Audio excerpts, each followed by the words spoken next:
जय श्री कृष्णा। सनातन धर्म में ज्येष्ठ पूर्णिमा का बहुत अधिक महत्व है। इस दिन सभी लोग गंगा जी में स्नान करते हैं और सत्यनारायण भगवान का व्रत और पूजन करते हैं। कहा जाता है कि इस दिन गंगा जी में स्नान करने से सभी दुखों से छुटकारा मिल जाता है। ज्येष्ठ मास की पूर्णिमा सुहागन महिलाओं के लिए बहुत महत्वपूर्ण होती है, क्योंकि इस दिन वट पूर्णिमा का व्रत रखा जाता है, जिसमें सत्यवान और सावित्री की पूजा की जाती है। हमारे देश में कई जगह यह व्रत यानी कि सत्यवान सावित्री का व्रत, वट सावित्री व्रत ज्येष्ठ अमावस्या को रखा जाता है, तो कई जगहों पर यह व्रत ज्येष्ठ पूर्णिमा को रखा जाता है, इसीलिए इसे वट पूर्णिमा भी कहते हैं। इस दिन वट वृक्ष यानी बरगद के पेड़ की पूजा का विधान है। साल 2025 में पूर्णिमा तिथि 2 दिन रहने वाली है, तो ऐसे में प्रश्न ये आता है कि व्रत किस दिन करें, स्नान दान किस दिन करें। क्या दोनों दिन व्रत कर सकते हैं या स्नान दान दोनों दिन कर सकते हैं? साथ ही इस दिन भद्रा भी लग रही है।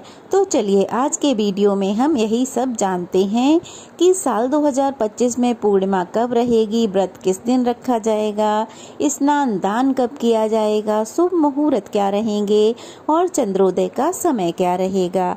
यह पूरी जानकारी प्राप्त करने के लिए वीडियो को पूरा जरूर देखिए। तो इस बार ज्येष्ठ मास की पूर्णिमा तिथि प्रारंभ होगी 10 जून मंगलवार सुबह 11:36 से और पूर्णिमा तिथि समाप्त होगी 11 जून बुधवार दोपहर 1:13 पे।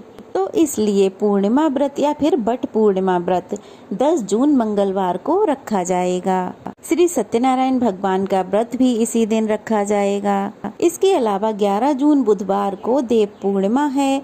इस दिन स्नान किया जाएगा, क्योंकि ब्रह्म मुहूर्त में स्नान किया जाता है। क्योंकि मान्यता है ब्रह्म मुहूर्त के समय सभी पवित्र नदियों में देवी देवता भी स्नान करते हैं, और क्योंकि 10 जून को ब्रह्म मुहूर्त में पूर्णिमा तिथि विद्यमान नहीं रहेगी, तो इसलिए ब्रह्म मुहूर्त में 11 जून को ही स्नान किया जाएगा। 10 जून वट पूर्णिमा के दिन सूर्योदय होगा सुबह 5:44 पर, सूर्यास्त होगा शाम 7:08 पर, ब्रह्म मुहूर्त रहेगा सुबह 4:08 से 4:56 तक, अभिजीत मुहूर्त रहेगा सुबह 11:59 से 12:53 तक। ब्रह्म मुहूर्त से पहले पहले जो भी महिलाएं इस दिन निर्जला व्रत करती हैं वो जल ग्रहण कर सकती हैं। फिर इसके बाद जैसे भी आप व्रत रखना चाहें, फलाहार से या जल से, वैसे अपना व्रत रख सकती हैं।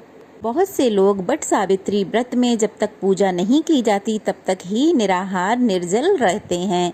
उसके बाद अन्न जल फल सब कुछ ग्रहण कर लेते हैं। और इस बार सर्वार्थ सिद्धि योग में पूर्णिमा का व्रत रहेगा। सिद्धि योग दोपहर 1:45 तक रहेगा, बाद में साध्य योग प्रारंभ हो जाएगा। और इस दिन चंद्रोदय होगा शाम 6:36 पर।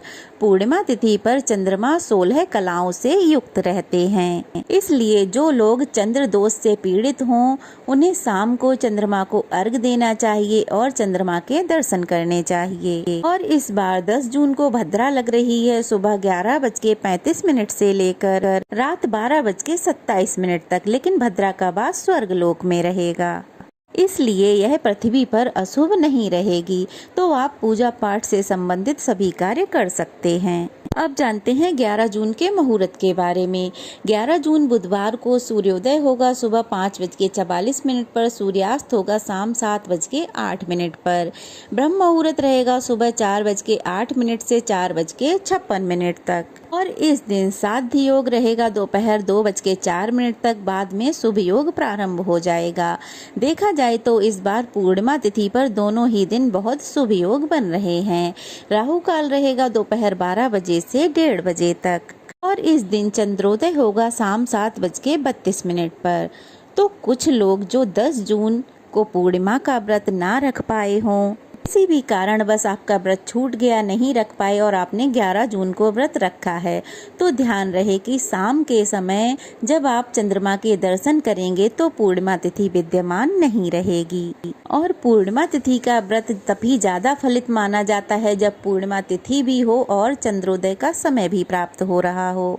अखंड सौभाग्य और सुहाग के लिए इस दिन बट वृक्ष, पीपल के वृक्ष और बरगद के और तुलसी जी के वृक्ष की पूजा और परिक्रमा करनी चाहिए। पूरी श्रद्धा भक्ति से अपनी पूजा करनी चाहिए और इस दिन फिर कुछ न कुछ दान दक्षिणा अवश्य ही देनी चाहिए। तो ये थी आज की जानकारी। उम्मीद है आपको जरूर पसंद आई होगी। पसंद आई हो तो वीडियो को लाइक करें और अगर नए हैं तो प्लीज चैनल को सब्सक्राइब करें।